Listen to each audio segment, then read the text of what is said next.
বেগম খালেদা জিয়াকে বিদেশে নেয়ার মতো শারীরিক অবস্থা পর্যবেক্ষণ করে তারেক রহমান দেশে ফেরার সিদ্ধান্ত নেবেন, এমনটাই জানিয়েছেন বিএনপি মহাসচিব মির্জা ফখরুল ইসলাম আলমগীর। এদিকে দলের আরেক নেতা আমির খসরু মাহমুদ চৌধুরী বলেছেন, তারেক রহমানের দেশে ফেরা না ফেরা ভোটের মাঠে প্রভাব ফেলবে না।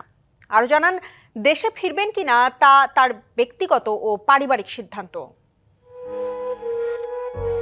বিএনপি চেয়ারপারসন বেগম খালেদা জিয়ার সংকটাপন্ন পরিস্থিতি এবং তারেক রহমানের দেশে ফেরা ইস্যু ঘিরে সর্বত্র যেমন আলোচনার ঝড় বইছে, একই সঙ্গে দেখা দিয়েছে নানা প্রশ্ন।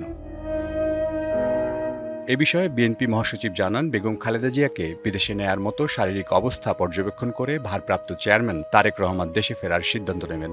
নতুন এবং ফিরে আসা গ্রাহকদের জন্য নগদে চলছে ক্যাশব্যাক সহ প্রতিদিন হাজারো উপহার জেতার সুযোগ। হবে আসা আর ফেরা, সারপ্রাইজ সেরা। একই সঙ্গে তারেক রহমানের দেশে ফেরা নিয়ে কোনো সংশয় বা সন্দেহের অবকাশ নেই বলেও জানান মির্জা ফখরুল। এদিকে রাজধানীতে এক অনুষ্ঠানে বিএনপির আরেক নেতা আমির খসরু মাহমুদ চৌধুরী বলেছেন, তারেক রহমান দেশে ফেরার সিদ্ধান্ত একান্ত ব্যক্তিগত ও পারিবারিক। আমাদের ডেমোগ্রাফিক ডিভিডেন্ড বলেন, যতই বলেন, আমাদের দেশটাতে যদি আমাদের ডাইভার্সিটি লস হয়, আমাদের যদি মিটিগেশন হায়ারার্কি ফলো করতে না পারি, it will be another disaster. আপনি যত গ্রোথ হবেন, এটার পেনাল্টি কিন্তু অন্যদিকে আমাদের।